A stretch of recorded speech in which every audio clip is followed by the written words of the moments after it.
Yeah. Roll Tide, pack 2 states and me. Yeah. Get the hot, get the real, don't doubt me. No, been worldwide troops to the southeast. Yeah. Stick you shell from my mouthpiece. What's up, man? Gonna give them now, please. Yes, been going rolling since y'all found me. In the 919, they crown me.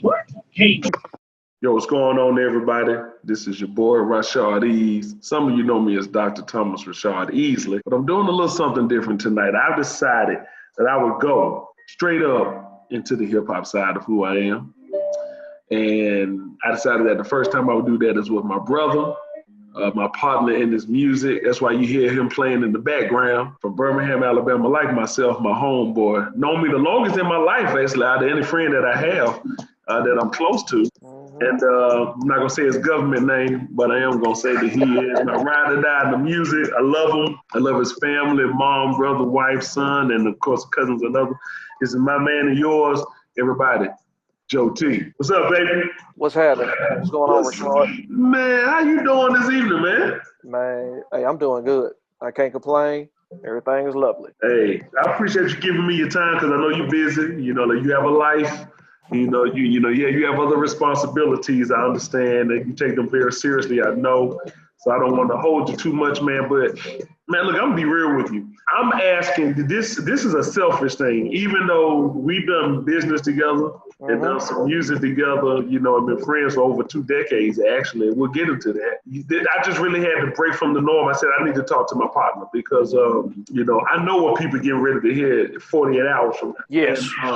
And I really don't think that they understand what I understand, and you know, just about how great you are, and you humble. Don't worry, hey, you humble. I know that, so don't worry. I'm the one who's gonna say it. Okay. And I just really wanted to take the chance to say something, but also say it and let people see you. You know, because I think a lot of times when people are making music, you know, that even though more people are coming in the forefront, a lot of times the real brains behind what motivates us is usually faceless. So I just wanted to talk to you, you know, face on, and you know, just ask you a couple questions for the people who I know follow me, and hoping that as they follow me, that they also will follow you. So, yeah, okay, let's do this, man. So I kind of gave it away, but where are you from? You know, like you, I'm from Birmingham, Alabama. Born and raised, you know, went to Fairfield High School, class of 1995, and that's my stomping grounds, man. I, you know, grew up in Glen Oaks, like a couple of blocks from you. Matter of fact, over on Park Avenue. My pops still stay in that house to this day. So that's my home.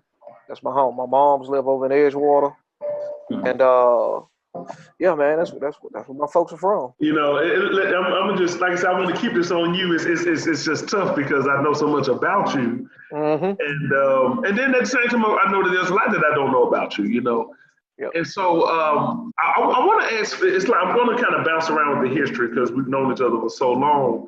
Yeah. What motivated you to make music? I want to say now. I want to go on the past yet. Okay. Well, maybe in the past we were just playing music, but what made you want to make music now? Well, this right here, this is banging right here. That's one of my favorites of yours. 2.5 years ago, almost 2.5 years ago now, my wife and my son, they went out of town, and I couldn't go that year. So I was here by myself for a few weeks.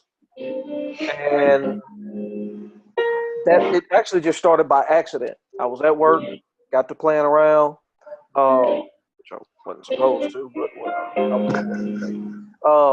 no judgment here.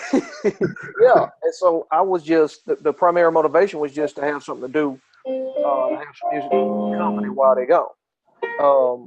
Because I sleep with, you know, lounge music. I have a playlist like 55 songs deep, lounge music, and that's what I sleep to. And so that I made 8 tracks. Okay, one of which is the first track on Space Jazz. Okay. So that was my primary motivation. Okay.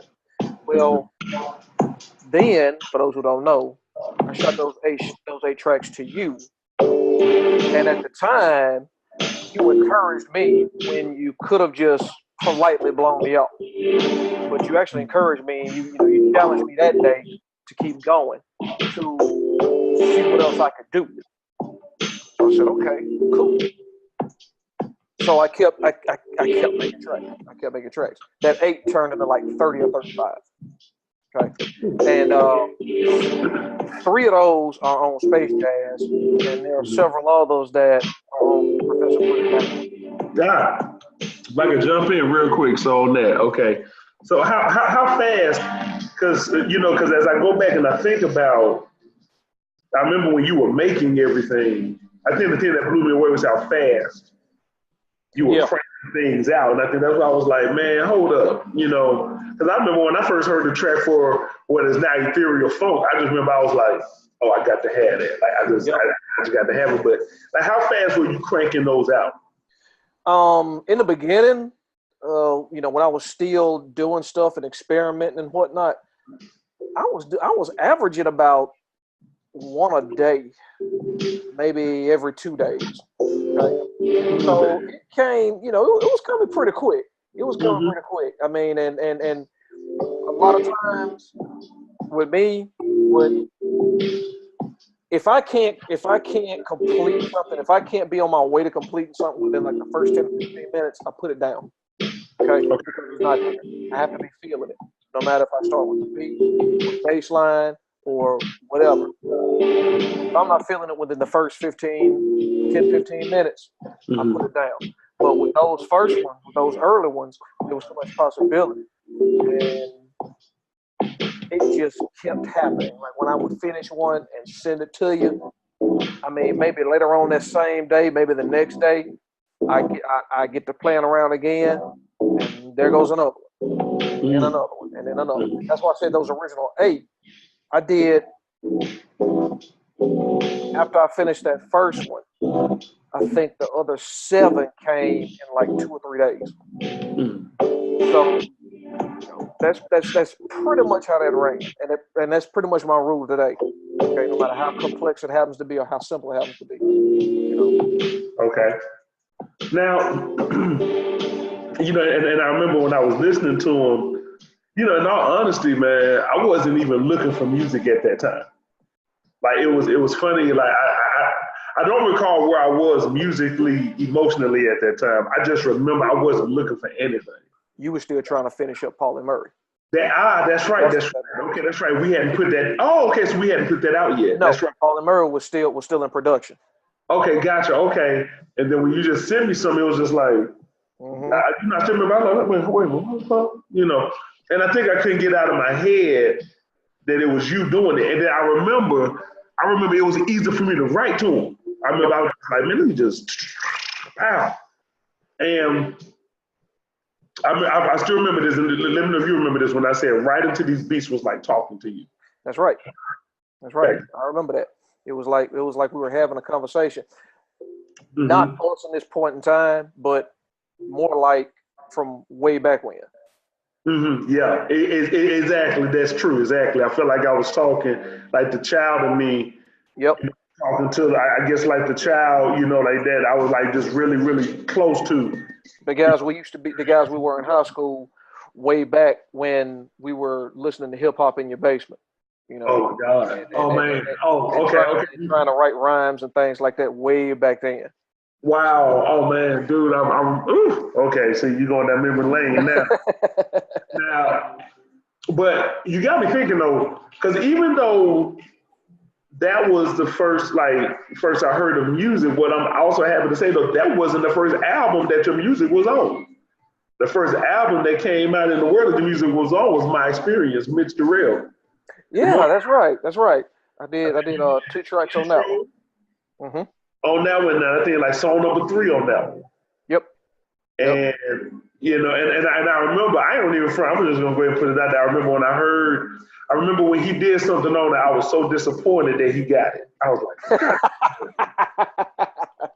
that's one of the ones that I wanted, And but I remember hearing him rap over it, it just made me go, like, wow, I'm not the only person who's gonna rap on his stuff.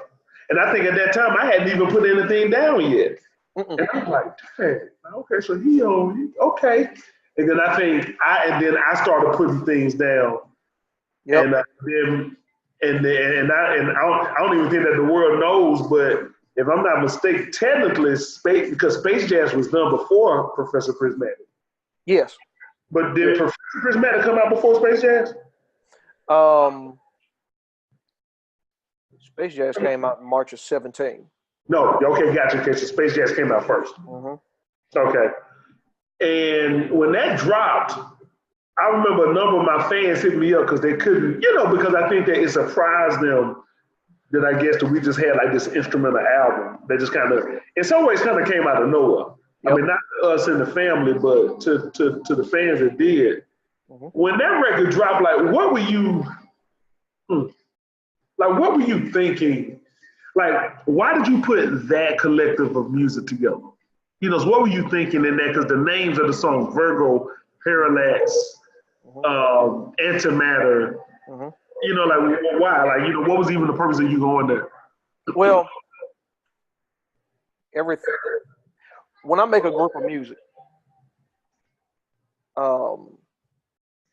if I'm feeling a particular musical thing, mm-hmm. I tend to exhaust it. I make as many tracks as I can along that theme, and then that's it. Okay. With Space Jazz, it just had, to use one of your words, it just had like an ethereal feel to it, a galactic feel to it. I mean, mm-hmm. I'm a big science nerd anyway, so I watch a lot of YouTube videos. Okay. Regarding space and regarding astronomy, and Neil deGrasse Tyson is one of my guys. So, I love his work. I love that there's a black guy as an astrophysicist. So when I was making this stuff, I was thinking all of that.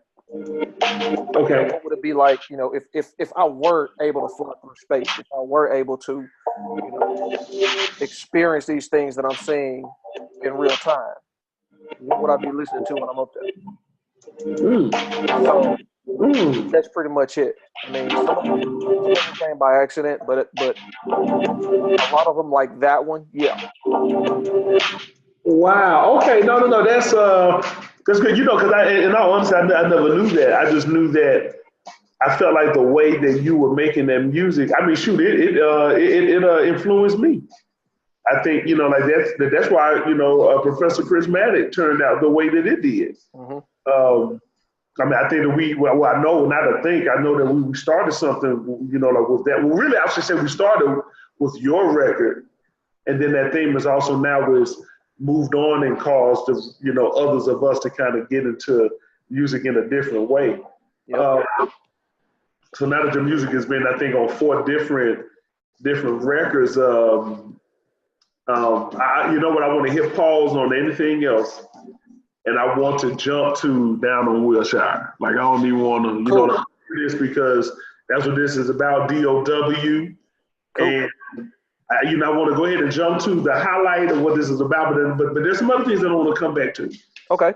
So look, Down on Wilshire, I am not giving nothing away because it have to be the way I was, when I first heard. I mean, I'm already like, yo, it's so on. Yeah. And, it's nothing like Space Jazz. Nope. I just got to say it's nothing. Like, there is no, not even the drums. There is no mirror image. There is no reflection. There is no inkling. There is not a modicum, a minuscule. There is nothing on this record that is like Space Jazz. What is wrong with you? Okay, so again, it was by accident. Mm-hmm. I was on the subway going home, and I pulled up my phone. I'm always listening to my headphones anyway because a lot of the stuff being said. Okay. I pulled up my phone. I'm like, okay, let me see what I can do. I started messing around with the guitars. Okay. And once I got the main guitar riff, and the song I'm referring to is Sympathy for You Blues. Oh. So, yeah. So when I got the guitar riff, then I laid down the drum track but when it all came together, I'm like, okay, this is cool. So I did maybe one or two after that, and I'm like, let me see how many I can do with this, with these guitars. And the next thing I knew, that was the theme of it. That was the theme of it. So I mean, it just kind of, it was accidental. It really was. But at the same time, like, the reason I call it 7th Street Blues is because 7th Street it's more than just a street in downtown LA. It's like an area. Okay. Okay. It's a huge, there's a huge subway station, 7th Street Metro Center, and you do have a lot of homeless people. You have a lot of people that's down on their luck. So that's why I put 7th Street Blues. Because when you look at it, you see places to shop, you see places to eat, you see, but at the same time, if you look really close, you can see people who aren't able to take advantage of that. So it was with that in mind, I'm like, man, that's what had me name it. That's what had me name it. But yeah, it was accidental. I'm not gonna lie about it. I'm gonna be perfectly honest with it. It just kind of felt. Well, I think no. Well, thank you for that answer, though. That's interesting. That you, as a producer, characterize that as accidental. While there's some intentionality though behind why you named it that. Absolutely. And Absolutely. do you do that with all your music? As far as intentionality, like, could you give us another example? Is there something else? Like, is there a message in the construction of the music that we should be looking for? Like the way you just described 7th Street Blues, like, is there something else like that on this one, on Down on Wilshire? Oh yeah. Most of the tracks are like that. In that the way I put these things together, particularly with this album, normally if I'm doing a hip hop track, like the tracks I did for Prismatic, normally I start with the drum track. Okay. Because then, because with hip hop, it's a lot of bass in it, a lot of bass drops, a lot of heavy kicks, sub kicks, stuff like that. Okay. So I normally start with that and then move on to the bass line and then build it from there. Okay. But with this album, it was different. Okay. Because there's so many guitars in it, so many different types of guitars. Oh yeah. I would start either with the bass or the rhythm. Okay. And then build the rest of it around that. Okay. So that's how I would do that. Now, the accidental part comes into, like, that applied mostly to 7th Street Blues because I didn't set out to make that kind of song. But I liked it so much, I wanted to see what else I could do from there. Okay. But with the rest of them, there was an intent in that, okay, so now I see how I did 7th Street Blues. Let me see how I can do Redline Groups. Let me see how, the track that would be Dockweiler. Okay, let me see how that is. So, yeah, I actually had fun in that up until I made this album. I hadn't really dealt with those types of guitars, and I got a few keys in there, but after 7th Street Blues, it was definitely some experimentation and some, and some intention. Okay. Now, thinking about that, and then thinking about Space Jazz, you have a number of pieces that I think lyrics could be on top of. Oh yeah. Like, you have a number of them. Do you make them in mind of lyrics at times, or is it just for you? It's the mood. Just making music, and that's really it. Why are you going? Yeah, I can get somebody on that. Like. Yeah. Actually, it was a couple of them where I felt like that, and I'm pulling up my track list in the Space Jazz because one of those actually started out as, let's see, Antimatter. Antimatter. Oh yeah, that's another one of my good. Yeah. Antimatter actually started out originally as a hip hop song, because I actually left space in there originally for lyrics, but then I thought, you know what? No.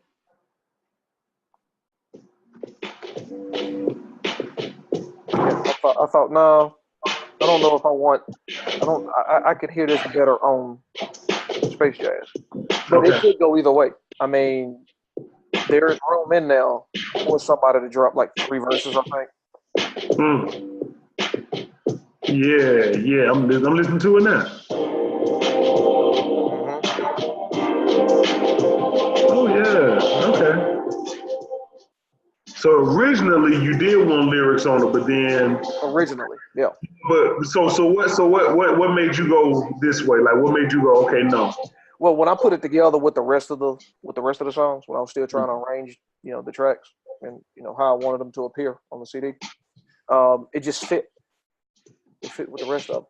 So that's why I never held it off and designated that as one of my lyrical beats.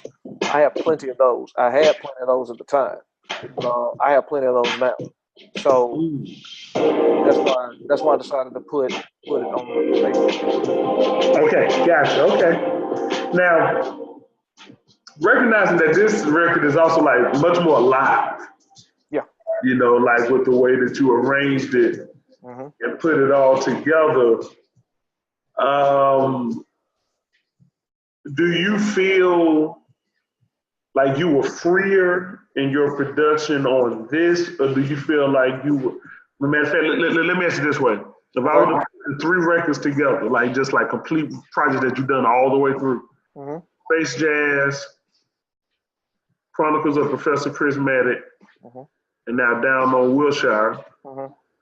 Which one of those would you feel you had the most like I was just the freest in the way that I put it together?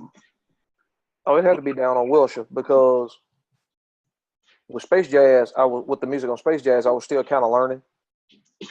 Still trying to find, my musical voice. Still trying to, what separates Joe T, the producer, from anybody else who's making lounge music. So I was still trying to do that. With Prismatic was, I really wasn't limited on Prismatic. I actually had fun making that music because I really wanted to see what you guys could do with it, particularly Resurrection. Did we disappoint you? No, not at all. Not at all. Far from it. I mean, whenever I can, I try to hurt my ears in the car with Resurrection. Actually, as a side note, I was at the laundromat one day, and there was this young guy next to me. I was about to leave. There was this young guy. I guess he had to have been late teens, early 20s. I popped in Resurrection, and I cranked it up to like 20. And I look over at him, and I see him nodding his head to it. So, yeah, he was definitely feeling it. He held up the CD cover, told him to go get it. Told him to go get the album. All right. But he was definitely feeling it. He was definitely. And see, I hadn't had that experience before. Okay.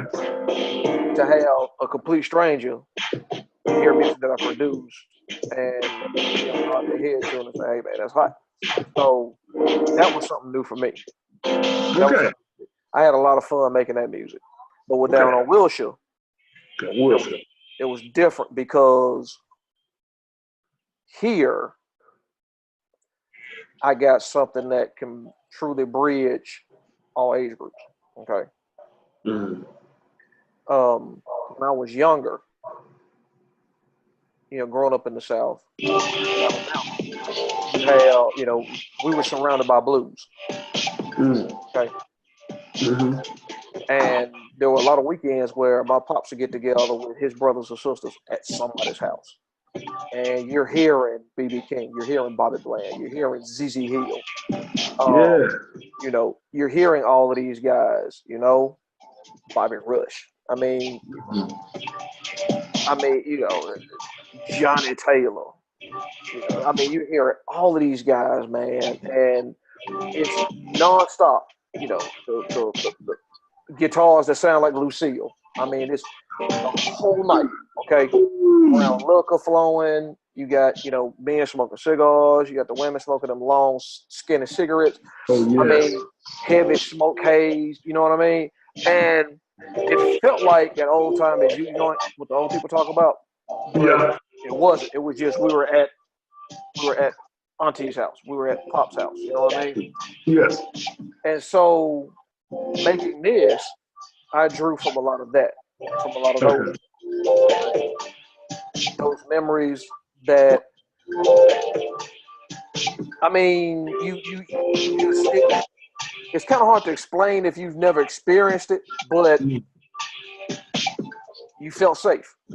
You knew everybody there, and the music just to another place. Yeah.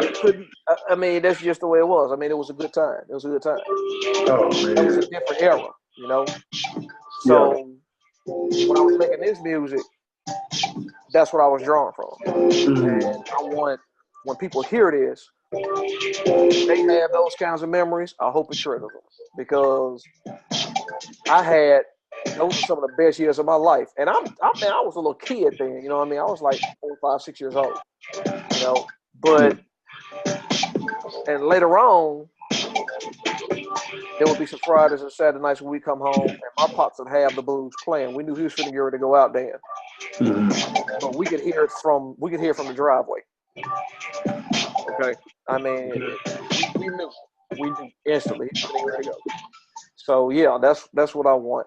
I want people to hear this album and let it take them back, you know, with time. I want the older people to hear this album and reminisce, you know. So that's why that album is number one for me. Now, I think that's a great segue, because I did want to, talk about something of the past. Mm-hmm. Your music now sounds nothing like what we did back in the day, I guess, if you will.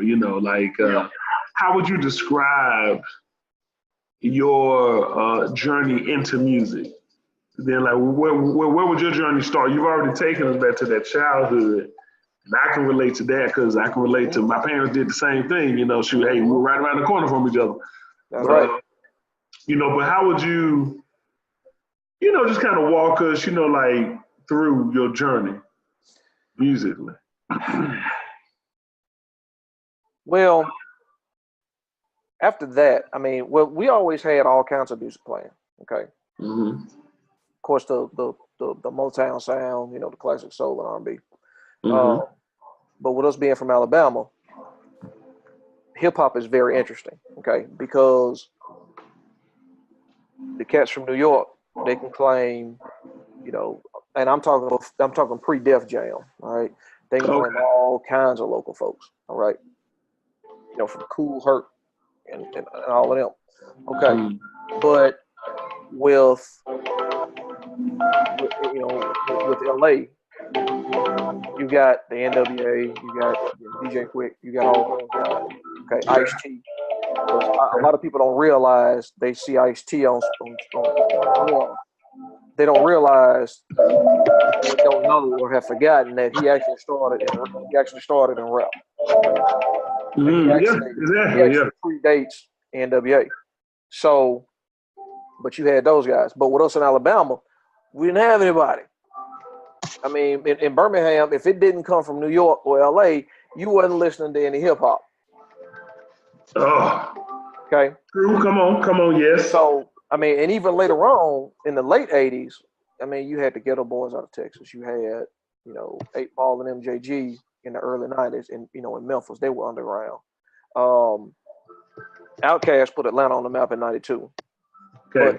But again, Birmingham, Alabama didn't have anything. Okay.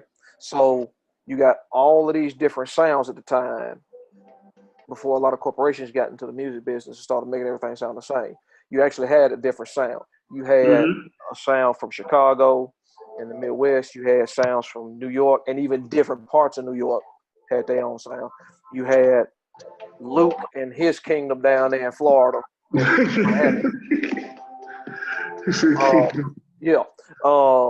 You had, like I said, Outkast in Atlanta. He put Atlanta on the map, but they had local folks before Outkast went nationwide. So you had a different sound out here on the West. You had a different sound in Texas. I mean, there were different sounds coming together for us in Birmingham. Okay. So, I mean, you know, in the 90s, me and you met and we got in the band together and we learned how to play. We learned how to play music. We learned how to read it. We learned what sounded right and what didn't. You know what I mean? Right. I never learned to write it per se, but I did learn to listen to it, and I kind of knew what sounded right and what didn't. But then there was a period when, you know, I mean, I tried to make a little something here and there, but I never had access. I never had access to do it. I had access to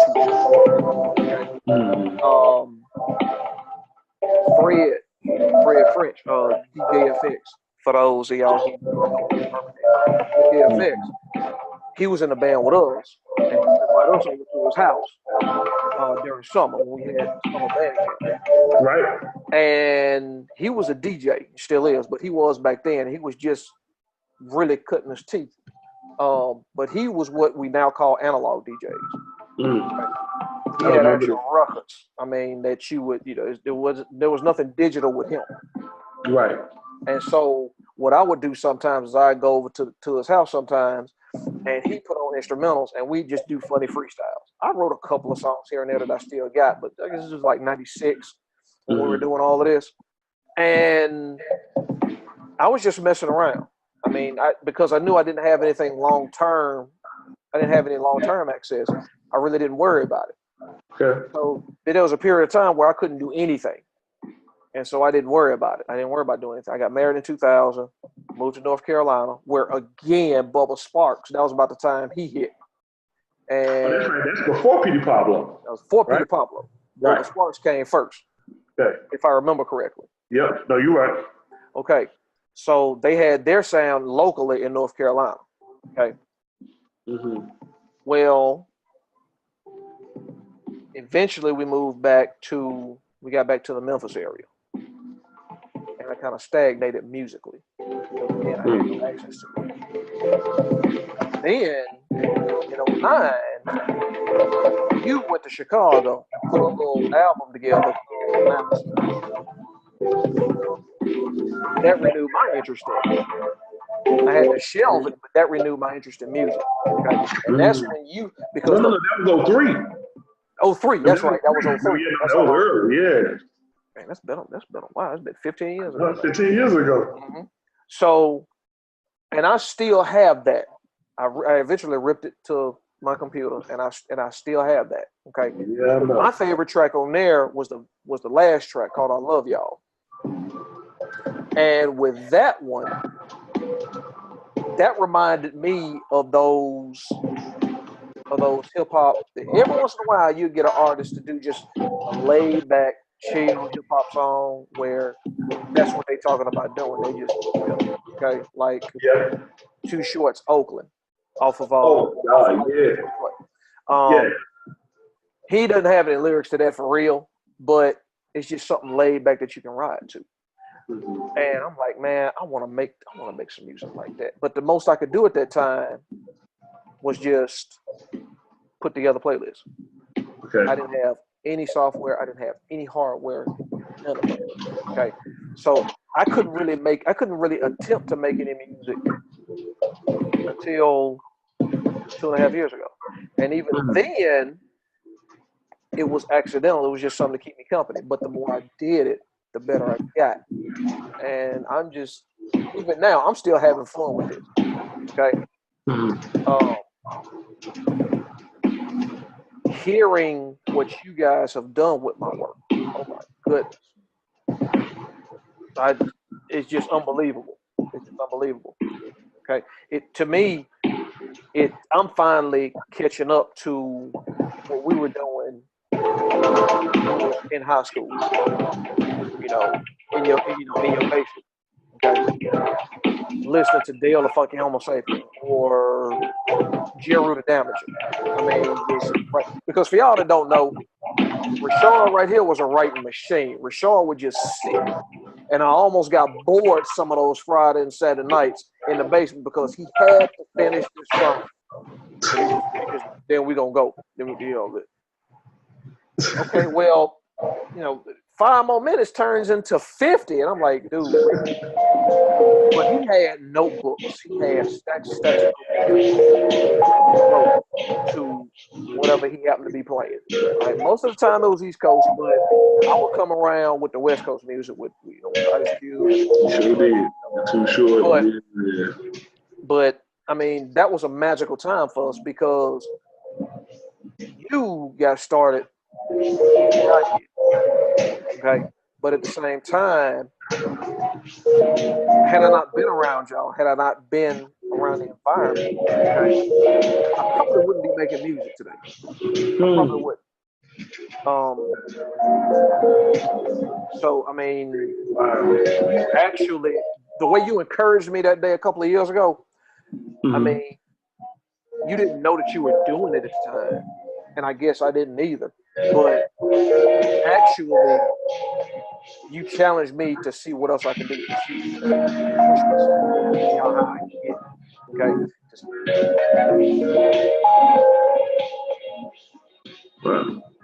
Uh-oh. Just froze on me. Uh-oh. See that, Joe?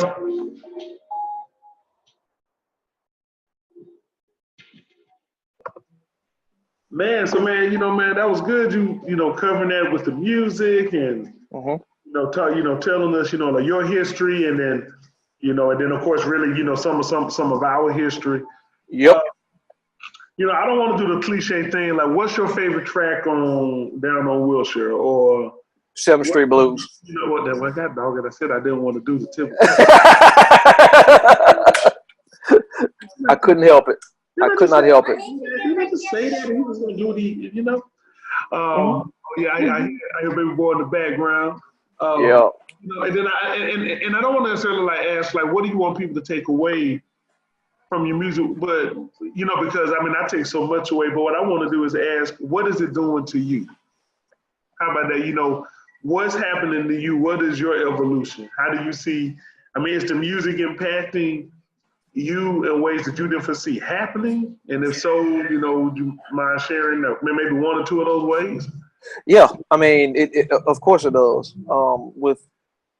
With this being, my 3rd project in total, but my 2nd individual album, it's still kind of surreal, but what it does is, I guess I can say, I guess I can explain it like, I'm just making music that I like to hear, and I hope other people like to hear it. I loved listening to those songs, when I was a kid. I love listening to that kind of music. I still have a blues playlist, in my iTunes. So what I hope that people take away, basically, I want them to have their own interpretation of it. I want them to just be open and just let it hit them and let them feel whatever it is they feel. That's pretty much it. And I go into that's the mindset I go into with with every project is, I hope they like it, but I leave the interpretation up to them. I can tell you all day what inspired me to do it, why I made it.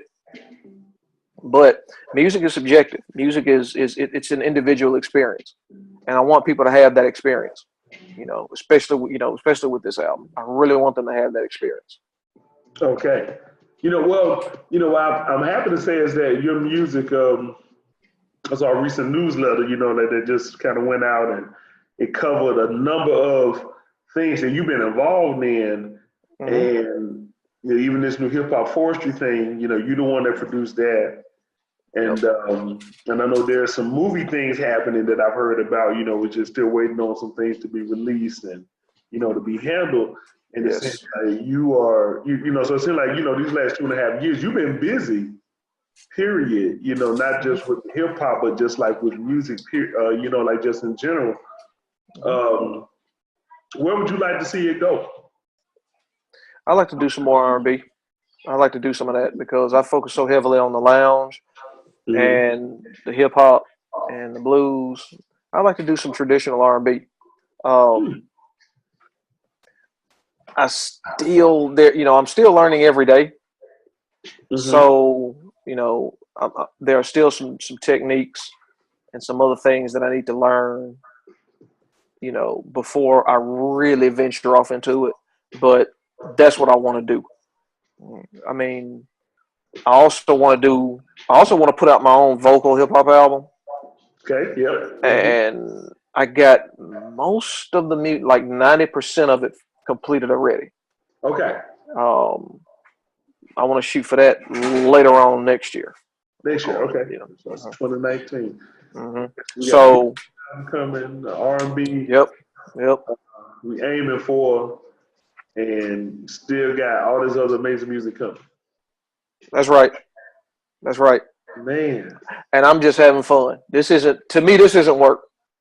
This is not work. To me, this is strictly fun. I love it.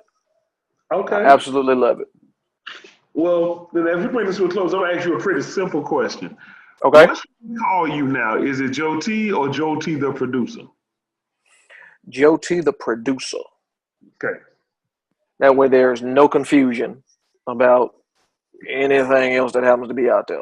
Okay, Joe T the producer. Okay, so we're going to have to, so everything now is under Joe T the producer. Okay. Correct. All right, it's funny how we got to keep evolving this thing, so we can stay on top of it. I got you, bro. I understand. That's right. I understand. That's right. Because you went from Rashad to Rashad Ease. So I finally That's right. my face. Ease on down the road. Man, well, look at me, baby. Hey, man, I'm proud. I'm proud of you. I'm proud to be rocking with you. You have been an inspiration for me, and you still are. People don't even know because of you, we got so much stuff in the vault. It's crazy. Like we actually have a whole album in the vault at least. Yeah. People don't even know about, And, that's right. And then you got at least 2 albums of things in the vault that people have never heard. That's right. I just want y'all to know that, Joe T he's never seen an idol. He's always working on something. And so I'm looking forward to the World Hearing down on Wilshire on basically 12 a.m. tomorrow, y'all. That's it. Y'all can get it because I know I'm waiting on mine. I mean, boy, I cannot wait. Absolutely. It's on, what I mean, man. Absolutely. And before we go, I want to tell everybody else too. Look, Rashad brought me on. Rashad at the time had his pick of people to get music from, but he chose my music. Now, for that, I humbly say thank you because again, it was a time when you were trying to finish up a project and you could have taken it as a distraction, but you didn't. I mean, you encouraged me to see what else I can do. And when I did, you actually chose me to produce the album that is now The Chronicles of Professor Prismatic. So a high-selling album. I thank you for that because, I mean, like I said, you didn't have to, but you did. And I'm grateful. I mean, you gave me my shot at a time when really, if you weren't in it, I wouldn't be doing it because I'd have no way to get it out there at all. Man. So again, brother, thank you. Hey, man. Thank you. Hey, no, hey, I can't even. I'm gonna just say, hey, well, you know, I wish you welcome, but it's definitely a relationship. I mean, you know, when I wanted to go back to lyricism. You know, I call Mm-hmm. myself becoming more contextual. I mean, well, technically lyricism can be a context too, but I found myself kind of going real contextual because I went from transitions to the Doctor's End. Right. For me, Southern Black Gentleman was, it still is, to me, Southern Black Gentleman is a classic album of mine. Like, I really think Southern Black Gentleman is like, I mean, all 20 tracks. Yep. With 20 tracks, nothing, at least in my opinion. Yeah. We did it. Exactly. But then I felt like after Southern Black Gentleman, the music took a life of its own. And don't get me wrong, we're going to jump off. I'm not going to make this about me because this is about Joe T. So I'm just going to say, you know, just a couple minutes. After Southern Black Gentleman, I felt like we kind of opened the door to a number of things getting ready to happen. And I think this is before you like even just started messing with the music, because that was like 2013, I believe, something like that. Yeah, that was long before I started. Okay. And then when I did Paula Murray, I think for me, bro, Paula Murray was so, I think because Paula Murray is so significant to me, but as an artist, a scholar, and a number of other parts of my identity, I think I put a lot into that record that I really still don't think that my fans or like a number of other people really got. And so I think that when I saw how, I mean, the record actually did well, but there was something that I didn't hear off of that record. And I think what I didn't hear is what I heard on Professor Prismatic when that came, which was, I'll be honest, everybody loves the music. I'm happy to say that. Nobody dislikes the music. So everybody, that's all Joe T, that's this man right here. But what I appreciate is that everybody loved the lyrics. And that's what I was looking for again, was people to be able to go, man, that dude can rap. Like, yo, did you hear what he said? You know, and that, what was the great is that a lot of my supporters all have favorites now on the like that whole album alone. Each song is a favorite of somebody, even if they're going interludes are favorites of people. You know, but man, that's huge. Right, the interlude, right? You know, but like still number one favorite is still Alec Carabel Milano, which is funny because that's the first song. Why You Hating, Ethereal Funk, and Welcome Party. Like that, like them four, like those are like the top, like those are like hundreds of people. Like they love those four songs.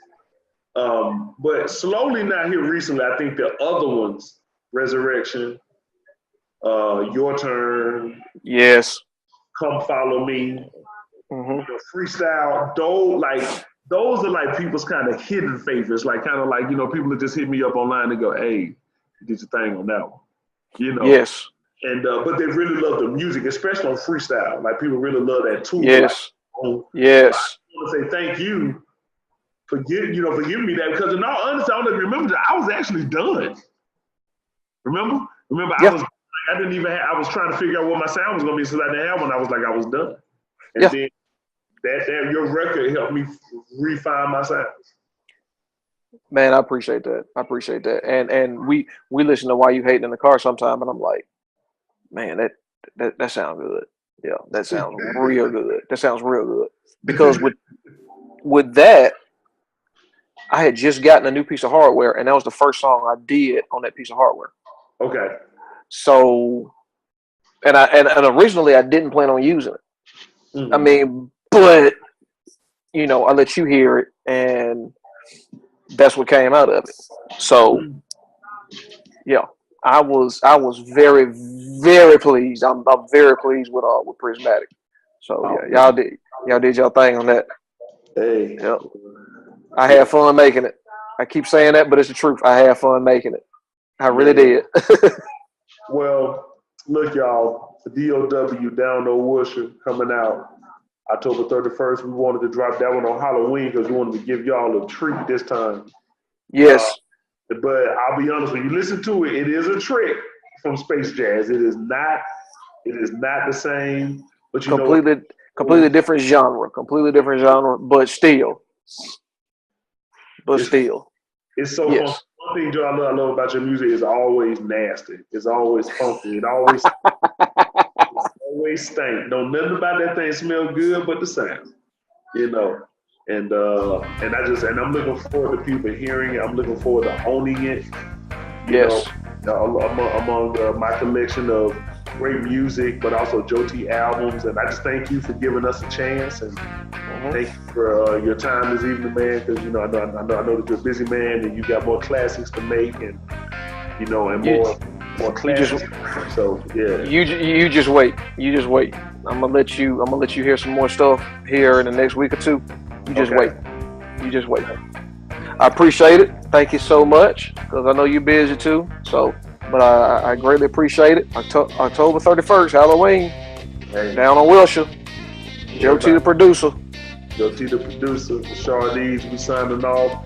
That's my family. That's my brother right there. Y'all go and check him out, because I know I will be. That's our producer right there, baby. That's our producer. That's Pride. That's right. That's our producer. Yes. Yes. But y'all can get at him too. Joe, tell them how to get in touch with you. All right. Facebook, Instagram at Joe T Prod. JoeTeaProd. Okay. And hit me up in the email, joetprod@gmail.com. So, hey, hit me. I'm him. My man. Hey, we got more business coming your way, man. Love you, man. Appreciate you. Well, have a good rest of the evening. I'm about to keep jamming the space jazz because I'm getting ready for Yes. Appreciate it. All right, my brother. Peace. Peace.